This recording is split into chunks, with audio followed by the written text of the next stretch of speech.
Hello साथियों, नमस्कार। मैं सिद्धू सिंह। साथियों, खांसी खांसी कैसे बनती है? खांसी हम मीठा खाते हैं तो खांसी बनने के आसार हमें दिखाई देने लगते हैं। साथियों, मीठा से कफ बनता है और कफ फेफड़ों में जमा होता है और श्वास नाली में इन्फेक्शन हो जाता है। अगर ये दोनों चीज़ें साथ हो तो निश्चय रूप से हमें खांसी होगी। और खांसी हमें कभी साधारण भी होती है और कभी कभी भयंकर भी हो जाती है।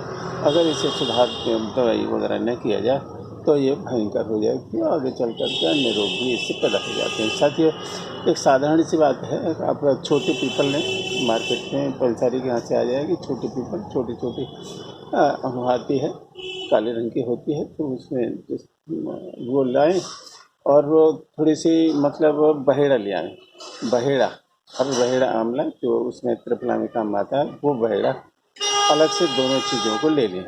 मतलब अलग अलग लें और अलग से ले करके बराबर मात्रा में इनकी चूर्ण बना लें। चूर्ण बना करके बराबर मात्रा में इसको मिला लें और शहद मिला लें। इसमें शहद इतना मिलाएं कि ये अब जैसे मिक्सचर जैसा हो जाए, अच्छी तरह से हो जाए। तो उसको एक एक चम्मच, छोटे के लिए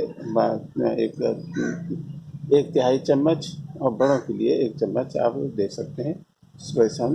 हर अगर ज़्यादा भयंकर है तो एवरी 6 आवर्स पे दे सकते हैं, नहीं तो सुबह शाम आप देते रहिए। खांसी बिल्कुल निश्चित रूप से सही हो जाएगी और बिल्कुल ठीक आप छोड़ जाएंगे। आपके जो इन्फेक्शन है वो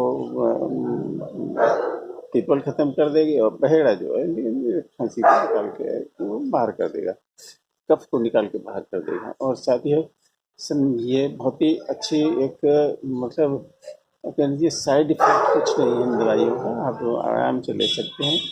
और चैनल को सब्सक्राइब करते हुए वीडियो को लाइक और शेयर जरूर कर दीजिएगा। धन्यवाद।